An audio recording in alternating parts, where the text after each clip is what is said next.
Hi, my name is Taimour Zaman, founder of 1 Million Acts of Education. Today, I've got the author of Big Social Mobile, David Giannetto. David is also the Senior Vice President of SEO International. I've had the pleasure of knowing David for a while right now. He's one of my favorite authors in technology, on big data, mobile. Just a fantastic resource. He also writes for the Huffington Post. And a number of other publications and so on. So one of the challenges that some folks have with everything you are promoting and talking about is, I get it, that old legacy executive that I need to buy it from doesn't get it. And then they get stopped. And, I live in Canada. Canadians are known to be very conservative. We don't do projects, we do pilots. Pilots is a lot risk averse. My question to you is, how do I get, I'm going to use some bad words here, so I apologize. How do I get legacy-based executives to take on doing a pilot in big data, social, or mobile? Sure. It's a super important question, but it's really hard for me to skip over your comment that Canadians are risk averse, so they engage in pilots, because it feels like you are avoiding risk because you're only putting your toe in the water. That's true. But if we step back in the context of the larger things we're talking about here, the change in the economy, the shift in how companies compete, the merger of mid-market and enterprise level companies, what is the bigger risk? The risk is time, because now in industries, it only takes one company in the industry to get it right before everyone else is outdated. If the first company to use social right and tie it through good content to e-commerce will make everyone else's model obsolete.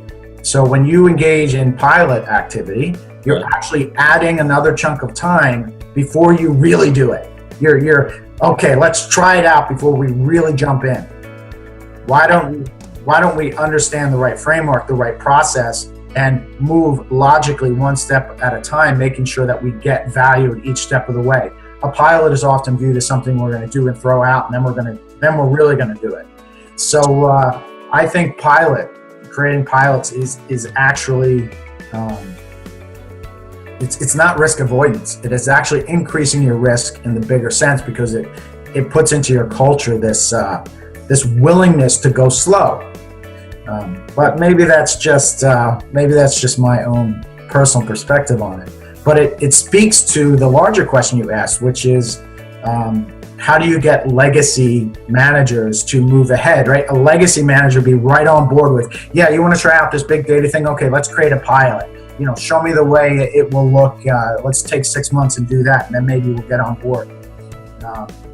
They're doing that because they're not really bought in. They don't really understand it, right? So when you're communicating to them, if you're a data scientist or a digital marketer who's going to control this data, you've got to bring something of value. You've got to approach it like this. You've got to approach it and say, did you know that customers of X, Y, and Z type that engage with us through these two activities, did you know that their market basket size is twice as large as the average customer we have?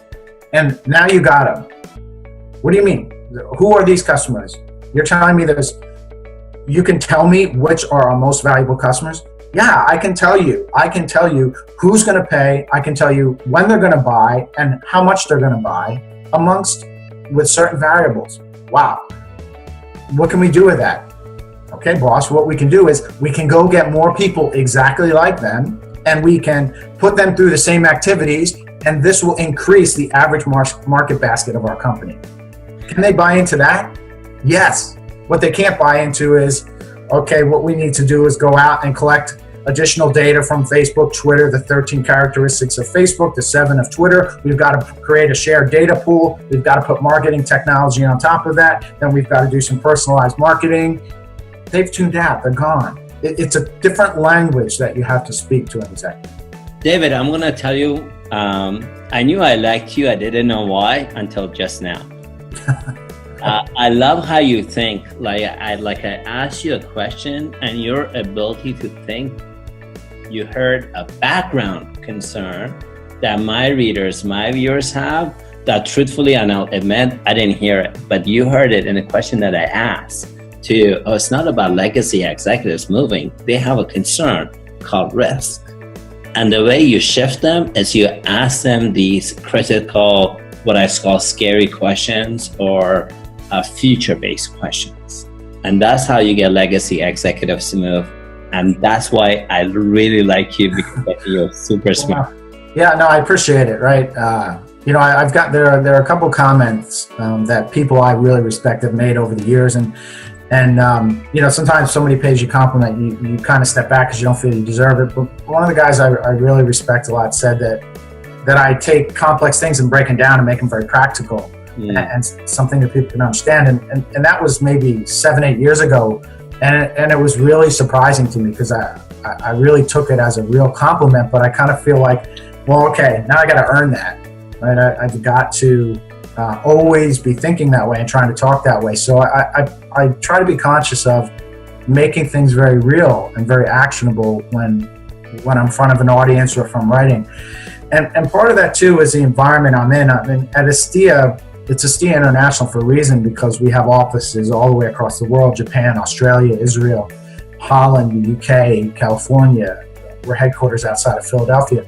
So every day I'm interacting with people of different cultures to try to satisfy our client base. And they communicate in fundamentally different ways.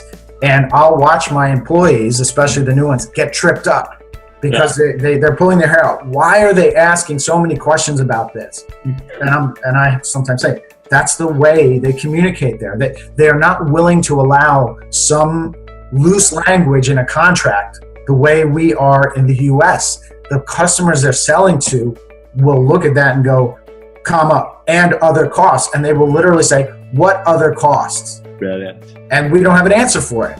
So then we've got to go back and pull our heads together and say, what do we really mean by other costs? What is that? What could go wrong? What are the details we're not missing? How do we quantify that? So I live in an environment, working environment every day where that's the case. So I think it forces me to think more along those lines. Brilliant.